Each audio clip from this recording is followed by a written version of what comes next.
I'm Malcolm Ball, Head of Investor Relations, and I'd like to welcome all participants and indeed our Managing Director, Dr. Wolgen, to this webinar. We're holding this webinar to provide an opportunity to stakeholders to ask questions on the what, how, and when of our business. As long-term shareholders know, we frequently provide updates on the company in our news and scientific communiques. But in the virtual world we've been living in for the past 2 years, not everyone has had the opportunity to review and ask questions on CLINUVEL's operations. In addition to the time allocated to questions at the forthcoming annual general meeting, we wanted to provide stakeholders with another opportunity to raise their questions. And I'm pleased to say that we've received a range of questions since the announcement of our annual results, and indeed in response to the announcement of this webinar only a short week ago. So we do thank you for your questions. The interest is very welcome. And I've grouped those questions into some common topics to cover with our Managing Director over the next 45 minutes. And I do trust that you feel after the webinar that that we've covered the key strategic and operational issues and that they have been well discussed. As mentioned, the time for the webinar is up to 45 minutes. And if you have appointments to go to, because you're all dialing in at different times in the world and some of you are commencing your working day, don't worry, as you will be able to view the webinar through to its conclusion by visiting our website. So let's start, and I think a good place is with a reflective question on 2021. Dr. Wolgen, how do you look back and summarise the year that was 2021?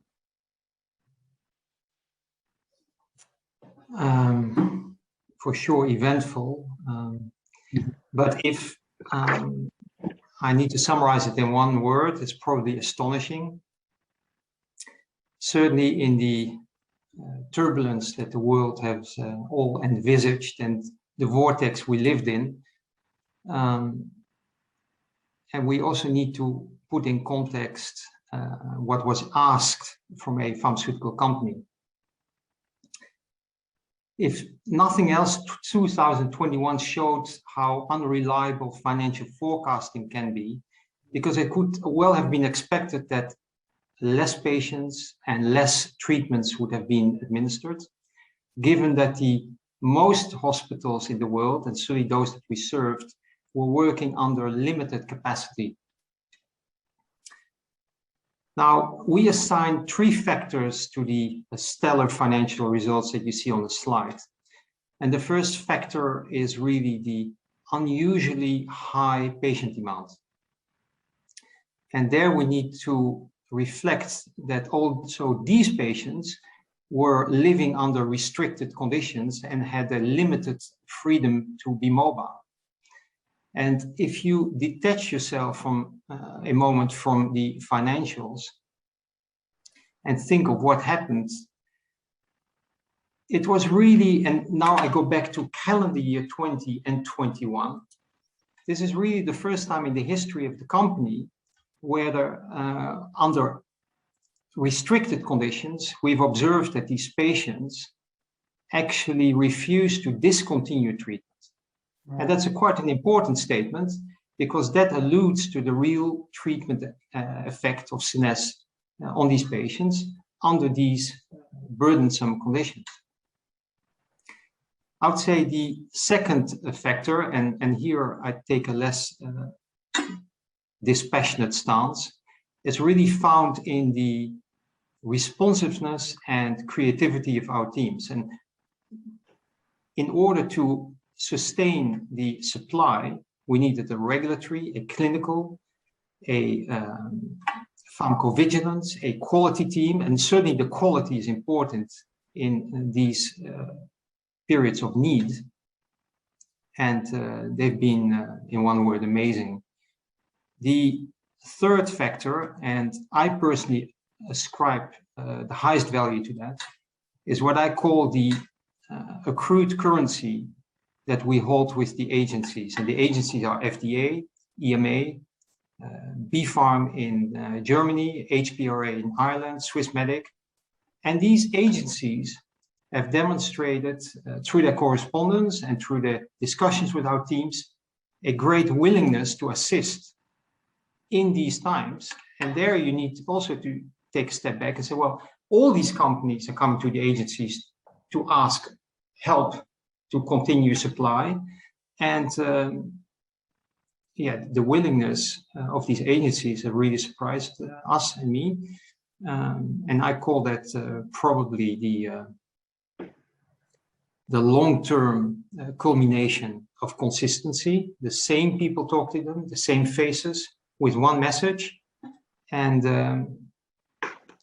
also the confidence that this company is actually not and has never supplied the drug off-label.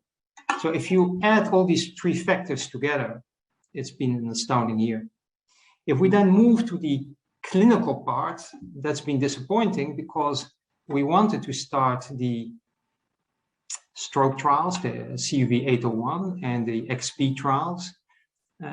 As most of the shareholders have seen, we started XPC in Europe last Friday with the first patient implanted, with already administered one named patient under a program, and we completed the first 3 stroke patients. The surprising finding in those 3 stroke patients is, for the first time in 41 years of using this suite of molecules, and now specifically F-melanotide, because we have to go back to 1980, we have been able to treat patients with a cardiovascular history, patients that have a history of congestive heart failure or a valve replacement. And we found it in those 3 stroke patients. So that is quite new, and the drug has been tolerated and safe. So the gain of 2021 under these conditions has been quite large. Yeah, certainly the relationships you mentioned and the depth of them that's been built up, it hasn't happened overnight. It's built up over years, and so the consistency enables things to work better when times are tough.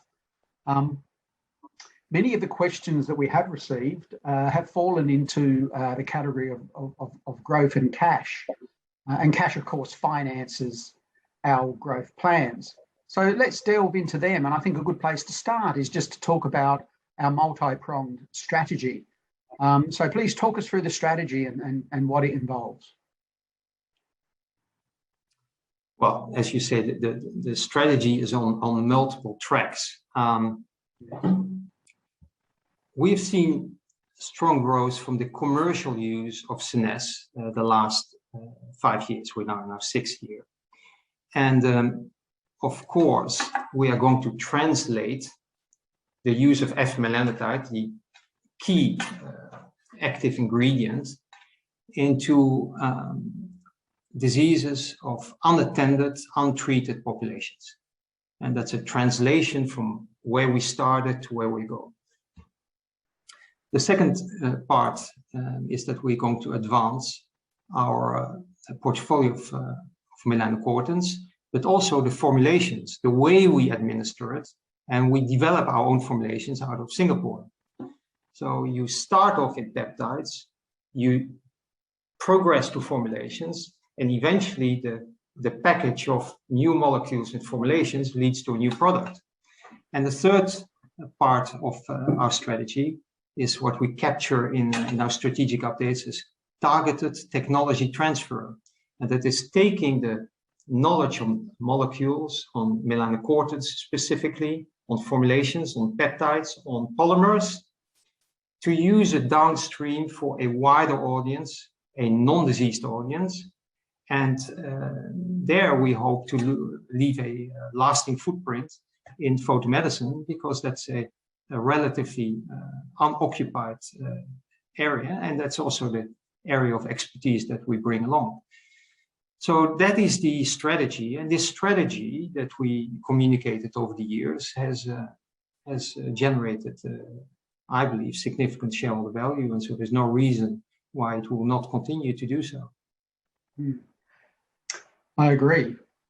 And talking about cash receipts, we know that we have built a significant cash reserve, and there's been a number of questions on our cash and the potential use of them, and they're best summarised. Dr. Wolgen, how will we put the cash to use?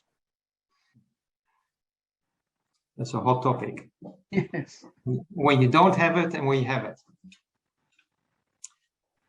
Well, our long-time mission that we stated in public is to treat unattended, neglected patient populations that have not found a treatment yet. And those populations in the wider society that lack adequate personal care. So that is the core mission of this company. And we believe that along this odyssey, we've attracted long-term shareholders that recognize the approach, and also the recent shareholders that have joined. Now, in executing this mission, we work towards establishing a sustainable and diversified enterprise. And the long-term observers, those that have been more than 10 years in this company, they start to recognize a pattern in our risk management. So to give you an example, in 2014, when we entered the European markets for porphyria with SNES, we prepared in-house a commercial strategy to actually access these markets. It's called market access, and we executed that.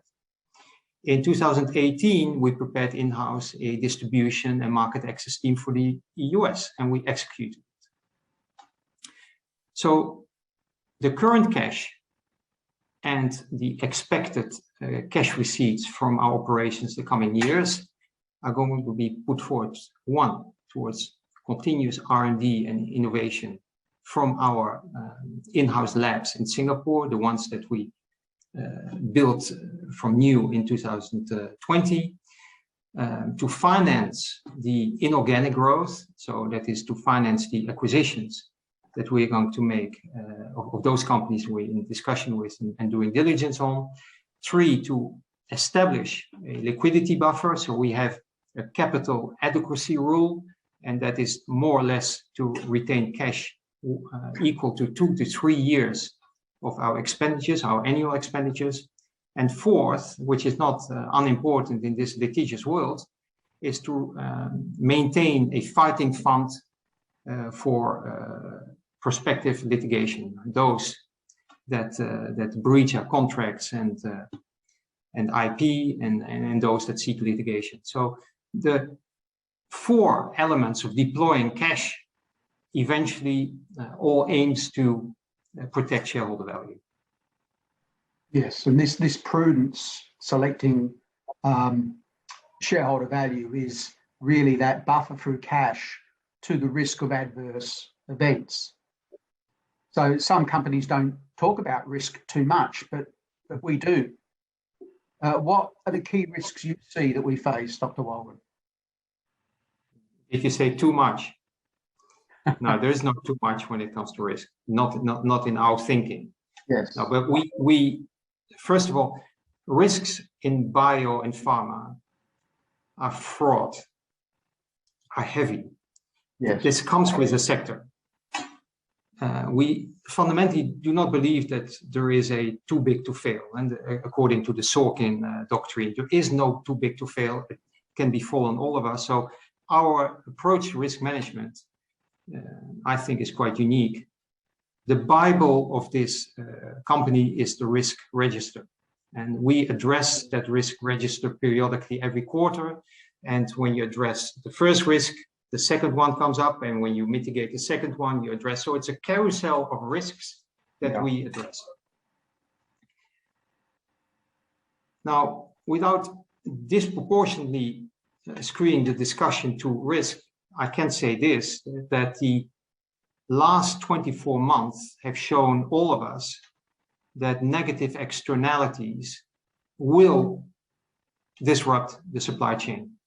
And so, and if you then also add the factor of the détente between the 3 superpowers, and then you bring that all back to CLINUVEL, it's not alien to think that our quest is to control that supply chain. And we more or less manage now the back end of the supply chain, and we're slowly working our way up to the front end. And that will eventually need to converge to a vertically integrated pharmaceutical company where you've addressed all the external risks. So one of those risks is around a bit of supply chain dependency. And that has attracted the interest of shareholders, particularly questions on why the establishment of a manufacturing division. So I think it would be worthwhile visiting that and giving your thoughts on this new initiative, self-manufacturing. Well, again, in the realm of risk, if we now take the last part of our conversation, we want to control the front end of the supply chain. That is quite clear. And at the moment, we can't fully disclose how we are going about it, but the best way to think about this is that manufacturing comes in four. You need to have the qualified people, the engineers, the production. The second part, you need to have the processes in place. That's what we're working on. We're purchasing equipment, and the real estate comes last. And the ensemble of those four is going to add value to the group, I'm for sure. Okay. And a specific question in relation to OTCs. So I guess this is OTCs versus other products. So the over-counter products that we're planning, will we be manufacturing those ourselves? And what are, if you can expand a bit more on the logistical issues to achieve that? Well, again, the manufacturing of OTCs comes in different stages. Yes. And that's also part of the risk management.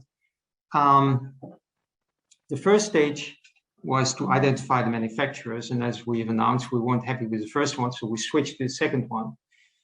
And so we just completed the first batch of manufacturing. So that is commissioned to a contract manufacturing organization, the CMO. The aim of these OTCs is to serve our targeted populations and treat those patients or those people that are high risk of solar damage and skin cancers. And these are unattended in our wider society.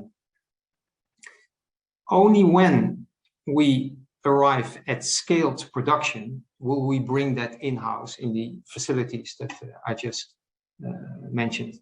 So stage one is to have third parties manufacture it for you, and stage two is to integrate it into the pharmaceutical facilities. So it's an evolution from, for sure, suppliers, manufacturers who do it for us to those that we will do ourselves. But essentially, you establish the market first before you scale up your manufacturing yourself. Okay, all right. Look, let's switch topic. We've had a fair bit on growth and cash. We've had a number of questions relating to the distribution of SCENESSE for EPP, and I think our progress in the US is well covered. I wanted to hone in on some shareholders who have asked me about potential competitors, which I find quite interesting, given that there are no approved suppliers of a drug for EPP other than us in respect of SCENESSE. But please, can you give us your thoughts on the competitive landscape? On the competitive landscape, well, first, in EPP. Well, we are the first company in the world to treat light-induced, light-provoked diseases. And with that comes EPP. It's a fallacy to believe that you will always remain the first and the only one in the market. You will attract competition. We were the first one to attend these patient populations, and that is a noble and commercially worthwhile cause. Second, competition is not necessarily bad, because in a market that has a low penetration still, there is enough room for 2 or 3 players. So the questions that I also receive on competition is not a large concern. Of course, we keep our eyes on competitors, but we also forget the huge assumptions made. The first assumption is that these competitors need to master the same obstacles as we, the regulatory obstacles, the safety obstacles, the market access. Yeah, and that's years away. But in general, competition can be good. We're far away from Porter's world that started in 1980 with the 5 forces. Right. The world is much more complex. Competition can actually expand your market. So it's one Olympic cycle away, but we keep our eye on it, but that's all. Right. And also in the meantime, I know, as shareholders appreciate, we're focused on expanding our clinical program, expanding into non-prescription products. So we're not just relying on growth and sustainability in the EPP patient population, but so turning to a key indication that we're looking to provide a treatment for is vitiligo. So interest is very, very strong amongst shareholders and other stakeholders on the progress of our vitiligo program. And we know that we have all been, well, internally we're working on it, and others then are monitoring how we are progressing agreement, particularly with the US FDA on the design of a new clinical study. So we'd certainly appreciate your insights on that journey, that drug development path in respect of vitiligo. Okay, I think you have a vitiligo slide. Yes, indeed. And that needs talking to. Right. Vitiligo is a fascinating, dynamic disorder in multiple dimensions. Mm-hmm. Now, our starting point when we try to solve medical problems is first to narrow the working hypothesis. And in parallel, we readdress the data and information that we've generated over 2-3 decades with using this drug. And for your viewers on the right-hand side, you see what is called non-segmental vitiligo. This is a patient of color that has lost more or less more than 50% of her skin color, her pigmentation. So once you have narrowed down your working hypothesis, you have revisited all your data, then you work backwards. And what you do then is you look at the real clinical need. And the real clinical need is very different sometimes than what literature describes or what physicians tell you. You need to be in the clinic and you need to surround yourself. And I think that's what differentiates CLINUVEL. We're surrounding ourselves with these scientists or academics that do nothing else in their lives than focus on vitiligo. They've devoted their profession to one disease, to one understanding. Armed with this set of academics and clinicians, you actually go into the patient room and you start quizzing, understanding what the real impact is of the disease on these patients. Now, it can be that it is quite different than your initial hypothesis. And in the vitiligo, that has been the case. So one of the elements that we teased out in patient interviews with the physicians, and some physicians hadn't realized the impact, is really the impact on social functioning and the genitals or the breasts. And for young women who actually want to start a family, vitiligo is quite a stigmatizing, a socially inhibiting disease. But it's difficult to quantify this because you don't find it. And certainly if you're a pioneer, you're the first in the field to explore an area, there is a lot to discover and a lot to address. So you do that before you actually commit substantial funding to a program. You want to know the compass you are navigating on.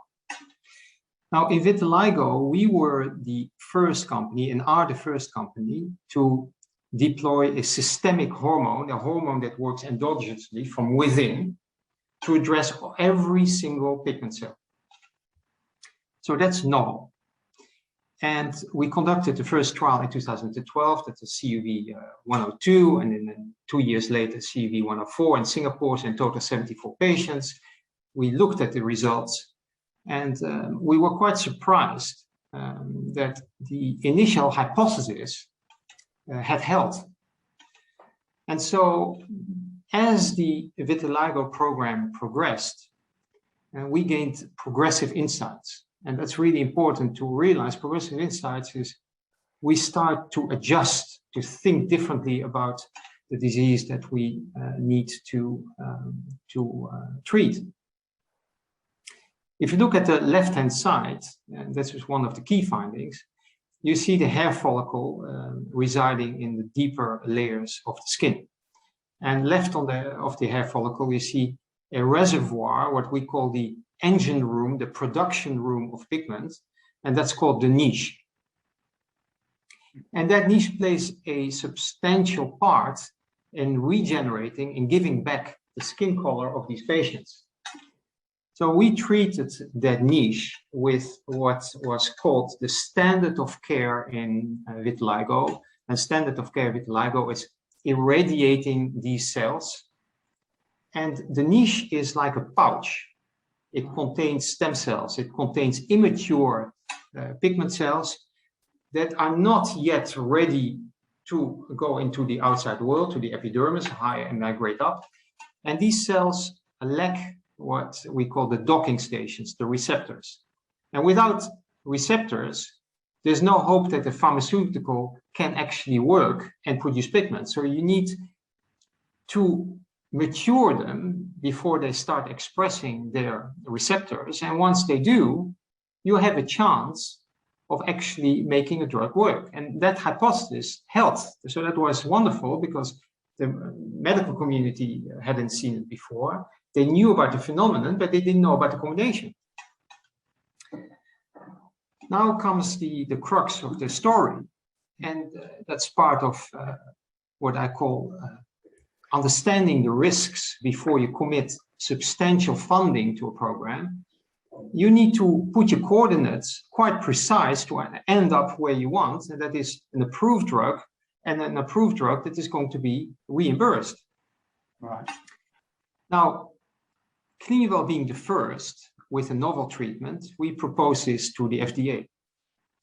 And without passing judgment, if you have a sponsor, a pharmaceutical company that devotes its time and resources specifically to a disease, and you talk to a generalist, an agency that is not specialized on the disorder, and you bring along all your 5 global experts in that particular disease, you discover that there is an asymmetry on both ends of the table. And so in 2012, 2014, 16, in the frequent and intense discussion with FDA, we said to them, well, have you asked the patients what is important to them? And so, well, there wasn't a real clear answer. There wasn't guidance for it. And we asked them, well, perhaps we could have a survey amongst the North American patients conducted by you and us.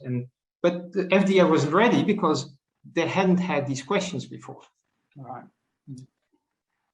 So the FDA typically addresses 4 issues when it comes to a novel disease treated with an unknown pharmaceutical therapy. First, they look at the safety profile of the drug in that particular disease.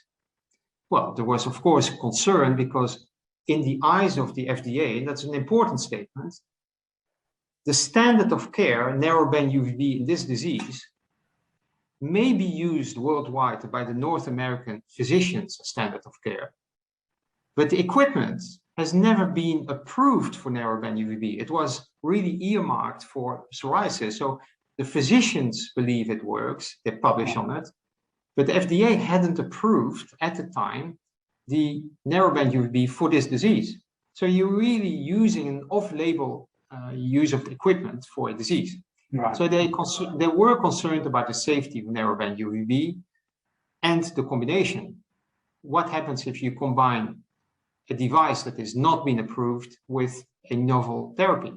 Well, since we are not the manufacturers of the devices, our remit is not to validate these devices for this disorder. Second, the FDA looks at the severity of the disease. Now, a vitiligo lesion on the cheek or on the arm that is 2 or 3 square centimeters is very different than the patient you see on this picture. This patient has a real social stigma and a loss of identity that she carries along with her the rest of her life. That's very different than presenting a small lesion somewhere on an extremity, on an arm or leg. Yes. The third criterion that the FDA looks at is the size of the required treatment impact. So that's a difficult word for how much do you need to improve the disease for it to be meaningful. And so if you repigment this particular patient at 10%, is that meaningful for her? Let alone what the pharmaceutical sponsor says, or the FDA. We are all endowed with the task to make these patients better or feel better. So is 10% sufficient, or is it 25% or 40%? So the FDA didn't have the answers to it, so the coordinates were not there. Okay. And the last one is the target population. Is this particular drug going to be used in all populations, or do you need to deploy it where it is elicits the best response? Now, in our view, the best response is in darker skin. Right. So it doesn't make sense to use a drug where you already know that it's not going to work in the light skin population. You need to target your efforts on a responsive population. Now, if we fast forward, and there was a question from an analyst that had posed me that recently, where are we now? Well, we have a kind of a breakthrough now, because on the 8th of March 2021, for the first time in the history of the FDA, they organized a virtual workshop in Vitiligo, where they actually polled the 800 attendees, the invited patients, and the polls were on 3 areas. Which anatomical site, which part of your body do you believe that vitiligo impacts you most? Well, clearly it was the head and neck, the parts that are visible, our main tool to communicate, our face. The second question was, how much of a treatment effect would you believe is the minimum that you require? How much is preferable and how much is optimum? Optimum is, of course, 100%. If you repigment all these patients 100%, they feel optimally cared for. But important, the first time in the history of the FDA, they found that the minimum threshold is 50%. If you give 50% back the pigmentation that this patient has lost, there is a reasonable satisfaction. The preferred number is 70%. So after years of discussion, the FDA actually took the initiative to query the patients and to gain insight and data from these patients. And that's a major breakthrough. So where are we as CLINUVEL now? We are at the point that we've agreed to protocols with the experts. We're submitting it to the FDA. And we believe that we now have an answer to the target population. So that is years in the making. And I perhaps need to add that this specific analyst asked me, well, why does it take so long? Well, the non-cryptical answer is good judgment, in our view, is not just taking the correct decisions time after time. It's also avoiding taking the incorrect decisions. And deploying $50 to $100 million on the program where the endpoints are not set by the FDA, or where the FDA is uncertain in 2010, 12, or 14, is a clinical trial on hope. And Friday on the Verge, the Value in Divines conference, where we were asked the same question. The three most expensive words in our industry, when you come at the gate of the FDA or EMA or any decision maker, is when they don't know and say one more trial. And that one more trial equates to $50 to $100 million, 3 to 5 years delay, uncertainty, loss of staff and so forth. And we were not prepared to do it. But now we have a breakthrough. The FDA is aligned, and there is a progressive insight on both sides of the table. So we're quite happy. It's a much better way of working. And thank you for outlining that, and lots of insights to the path and issues we have to transverse. And good on the FDA for listening and adapting and getting to the point where they're in accord with us, and that's a good update. And just to interrupt you, it's not so they listen to us; they listen to the patients. Good, as we do. There's nothing wrong, and it's actually quite commendable to have patient centricity. That's something that's held us in good stead over the years, and will continue to do so. And we know there's more indications coming. We've said that we're working on more indications, and that's stimulated excitement, I think it's fair to say, amongst stakeholders, because they can see that more people will be treated. And I think you're involved in CLINUVEL because you have that as an aspiration, but you also want to see incremental enterprise value as a result of those new indications and that activity. So my question, bringing a number of questions of shareholders to a simple point, I think. What can you advise us of what to expect in our new indication?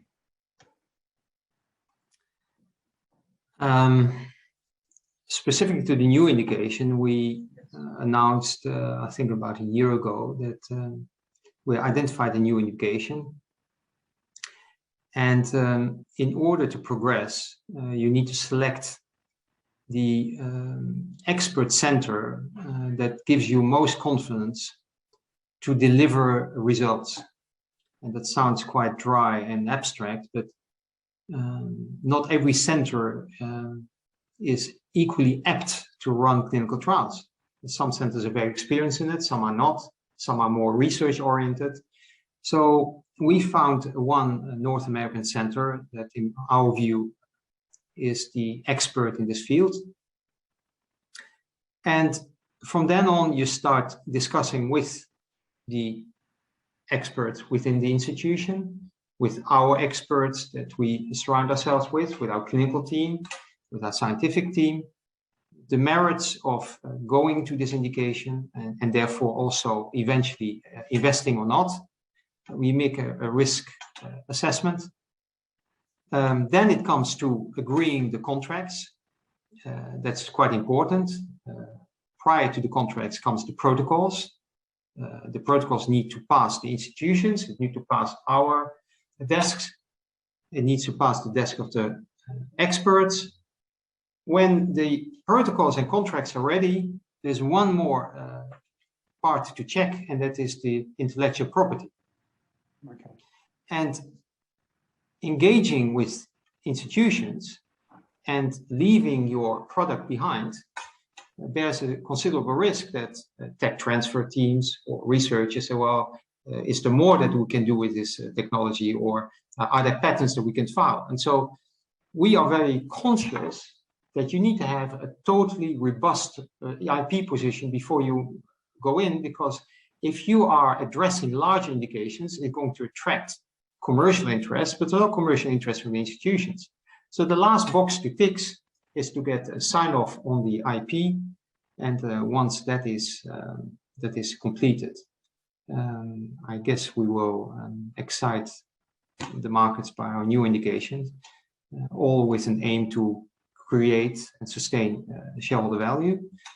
I'm sure that it will raise many questions, but that the experts will understand the rationale of going to this indication. And it stays with our mission to address unattended populations, life-threatening and severe diseases. And That's all I can say about it now. Good, good. Appreciate that. And I think a final topic is one where we look into the future a little bit. And we have touched on many initiatives, and we can see that they progress into the financial year we've just commenced, and indeed beyond. So for completeness and a way of conclusion, can you summarise the likely outputs that you see in the current year? And I think we've got a slide that summarises them, but please talk to that. Well, the company is divided in a number of divisions. We all have our task. We all need to converge the same objectives, our annual objectives, our long-term objectives. We typically work on cycles of 4 years, so everyone is aligned. The first task is to expand the distribution of SNES in EPP, in the markets that we have, in new markets. And with that comes more burden on pharmacovigilance, more burden, and pharmacovigilance is an expensive word of following up these patients for a long time, yes, and the quality. So resources go towards expansion, distribution of SNES. The second part that is quite a pivotal part of this company is the progress in the DNA repair program. And so we started the XP study in Europe, and more studies will follow in that same indication. Again, here we are the first in the world to do it. It's been years to get access to these patients, and I think we explained that in some of our communiques. The XP patients are guarded by the national competent authorities, by the regulatory authorities, because these patients are living a harrowing existence. And so it's been quite challenging to convince physicians and the decision makers to make these patients avail for clinical studies, where we've managed in a number of countries. The second one, parallel, is to attend the populations in society that don't have adequate personal care. And we do that with our OTC products. And if you group the EPP, XP, and OTC together, then it gives us a strong footing in photomedicine. The third is to complete our stroke study, 801, and start new ones. The fourth one is the Vitiligo program that we intend to conduct in North America. And the fifth one is to start a new indication. So the mix of commercial and clinical is going to generate value for the year 2022. Good, good. And indeed, I think you're going to expand on these matters more in the strategic update number 3 for the year, which I think you will be delivering or issuing before the AGM. So good timing there. Excellent. So, I mean, it's amazing. I was just going to check the time, how time does fly, and we've had a very good wide-ranging discussion. I want to thank all stakeholders for their questions and participation, and to you, Dr. Wolgen, for your informative answers. I always learn something every time I talk to you, and I think the shareholders on the line will feel the same way. Many of the questions which have been coming to me and others within CLINUVEL, I think, have been covered here. But there's further opportunity for questions to be asked in the AGM. A webinar, or the video of this webinar, will be made available on the CLINUVEL website within 24 hours for participants and other stakeholders to view. So if anyone was on the line, they had to leave, they can come back when they're ready and look at the video and catch up. We do have a busy schedule in the lead up to the 10 November AGM. Specifically, as we mentioned, we will issue a strategic update, number 3, and there will still be a rich flow of news and a range of media engagements. I know Dr. Wolgen will be busy on that front, and that's part of our process, path, commitment to continue to bring CLINUVEL's plans and progress to a wider audience. So thank you again, Dr. Wolgen, and finally, I want to conclude the webinar on a high note that we're all associated with a company that has continuously delivered over 16 years, and we're committed to continue that. And personally, I think it's great to be a part of it. So thank you and goodbye. Thank you all.